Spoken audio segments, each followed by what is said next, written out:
Coucou tout le monde. Mes guides m'ont demandé de faire cette vidéo il y a une dizaine de jours.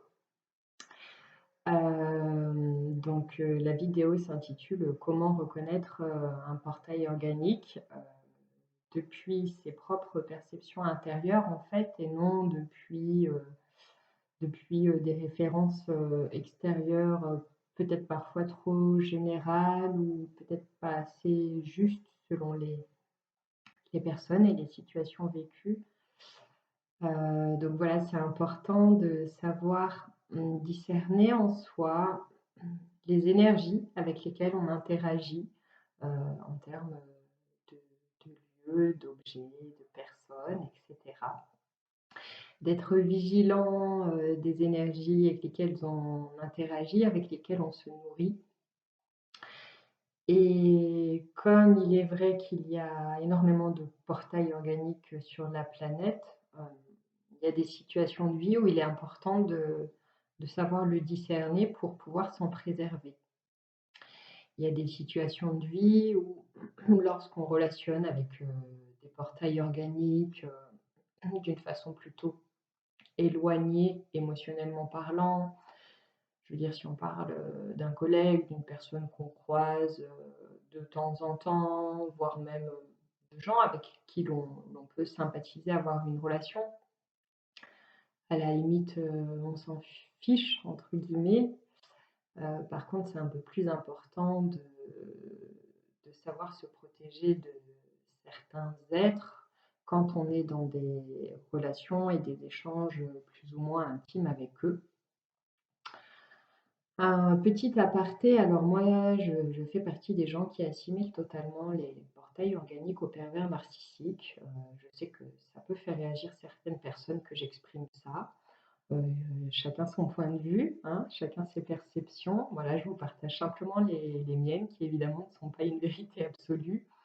Mais quand je parle ici de portail organique, eh ben, sachez que je parle tout autant de ce qu'on nomme les pervers narcissiques.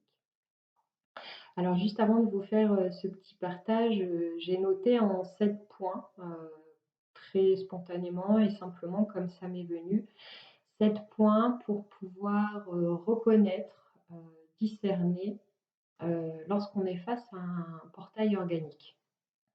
Donc je vais vous traduire ça comme je l'ai noté. C'est des phrases très brèves, mais elles n'ont pas véritablement besoin d'être développées à mon sens, parce que je trouve que c'est déjà, vous me direz, mais je pense suffisamment clair comme c'est communiqué.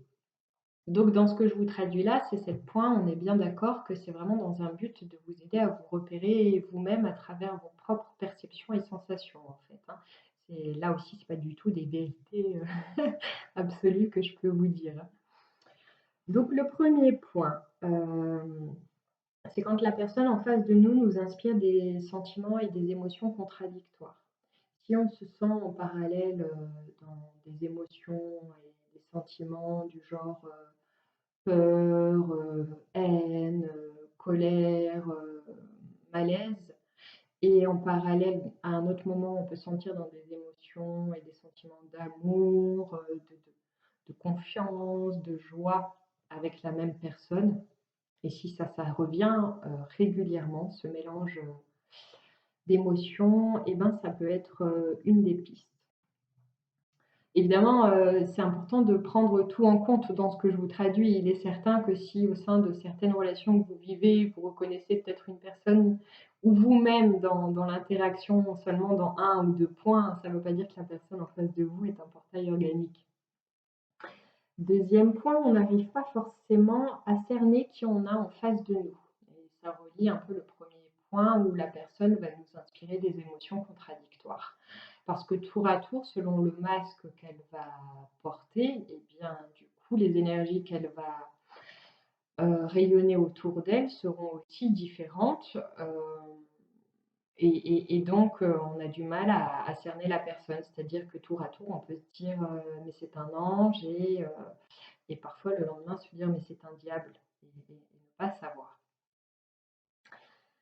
On perd de l'énergie en présence de cette personne ou même à distance. Si on est dans un lien énergétique fort, alors il est évident que même à distance, le lien opère et la fuite énergétique, qui est associé à un vol d'énergie, hein, opère également.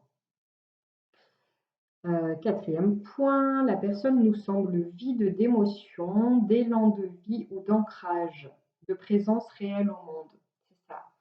C'est que ces êtres-là, on peut les percevoir comme n'étant pas pleinement ici, ou comme pouvant avoir du mal à être profondément reliés à l'instant présent, même si parfois certains peuvent prôner totalement l'inverse, hein. Mais je vous parle pas de ce que les personnes en face disent, mais encore une fois de ce que vous pouvez ressentir face à ces personnes. Mais c'est ça, une forme de manque d'ancrage, de non-présence, tant sur ce qui peut être vécu que sur le plan émotionnel, comme si la personne ne pouvait pas être réellement impactée de la même façon que nous, humains, sur le plan émotionnel. Alors évidemment, ces êtres peuvent faire paraître, avoir des émotions intenses et ils en ressentent, mais pas aussi intensément qu'ils peuvent le montrer. 5e point, la relation ou l'interaction avec la personne amène des perturbations physiques et des douleurs corporelles. Bien souvent, quand on a du mal à discerner avec qui on est en relation, qu'on a du mal à discerner si c'est bon ou pas pour nous, cette relation-là, si la personne face à nous est dans de réelles bonnes intentions ou pas, et bien dans ces cas-là, souvent le corps va être une alerte et à travers des douleurs et des symptômes, il va nous exprimer ce que l'on a du mal à voir. 6e point, la relation ou l'interaction toujours amène des synchronicités négatives, et parfois jusqu'à un repli sur soi, total. Mais c'est ça, on peut voir s'opérer dans notre vie des synchronicités négatives comme pour simplement nous indiquer qu'on n'est pas dans le bon chemin. Et donc le 7e et dernier point, la personne ou la relation donc amène un doute sur soi, sur sa valeur, un sentiment d'illégitimité aussi à être heureux, et une perte d'identité. Perte d'identité, ça peut être très fort.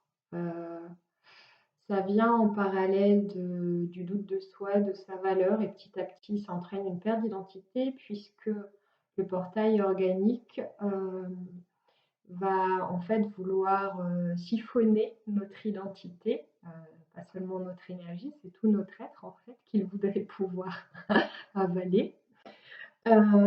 Et ouais, ça peut amener une forme d'illégitimité, à se sentir heureux sans la personne parce que ça, c'est quelque chose que le portail organique voudra toujours nous faire sentir. Voilà, j'ai fait le tour. Comme d'habitude, c'était assez bref et concis, mais c'est plutôt ma façon d'opérer finalement, je crois. Du coup, n'hésitez pas, si suite à ce visionnage, vous avez des questions, des partages, tout ça. Évidemment, c'est le but, j'adore. Et je vous embrasse très fort. À bientôt. Portez-vous bien.